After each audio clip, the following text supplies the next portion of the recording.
Reactive training systems. Athletes and coaches, even veteran coaches, often have questions about training volume. How many sets should you have a lifter do of a particular movement? Should you have them do 3 sets, 4 sets, 5 sets, and so on? It's a pretty common question, actually, and it's one of those things that coaches often deal with. This question of how to set the training volume at an ideal level. And I think that part of the issue is that our perception of what the ideal level is needs to be adjusted. We kind of have this notion that you want to give them enough of a stressor that it imparts a stimulus, but not so much of a stressor that they have any trouble recovering from it, and that you're recovered by the next session or by the next time that you're doing that movement. I don't think that session to session recovery is all that important. To be honest, I don't think it's that important at all. So I think that we end up overfitting and overthinking the appropriate amount of training volume a little bit too much. You have more time than you think you do. You don't have to set it perfectly right now. And if you use some basic monitoring equipment, then it's possible for you to just track how the athlete is responding to that training volume and adjust on the fly as necessary. It's really not that hard to do. So the part about imparting a stimulus to the athlete, that is important. That's something that you need to have a sufficient stimulus, otherwise there's no point in doing it. The thing is, the threshold for what a sufficient stimulus in a single training session is pretty darn low. Even a couple sets of a fairly lightweight is going to be sufficient to give you some training effect.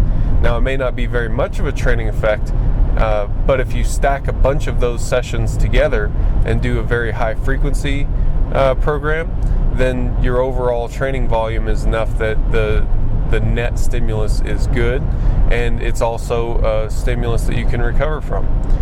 So when you're setting these training volumes, you need to find a good spot to just get you started. Something that's going to be a good stimulus, but probably not too much, and monitor the athlete. If they're not responding and their fatigue levels are low, basically they're not showing any signs that it's a sufficient stimulus, then you'll need to increase it. Now, if they start having recovery issues, then you need to decrease it. It's simple in that way. Now, you may not have the perfect training volume right out of the gate, but you can get a pretty darn good idea. And you can get, for the coaches out there that are listening to this, you can get a good idea of where to start by looking at a lifter's training history.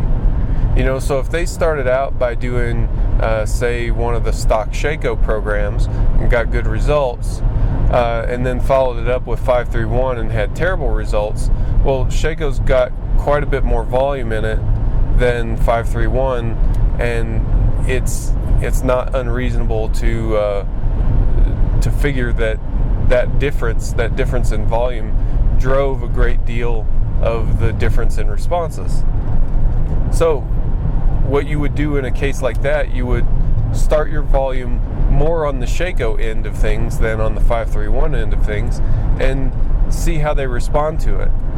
Now, if there's something going on, maybe your loading patterns are different, maybe your exercise selection is more stressful, or there could be any number of key differences between what you do and what they've done in the past.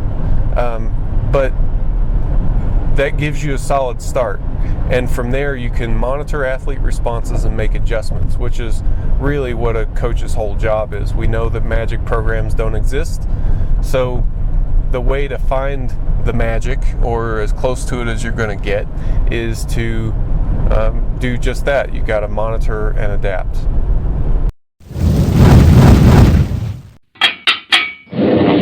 Reactive training systems.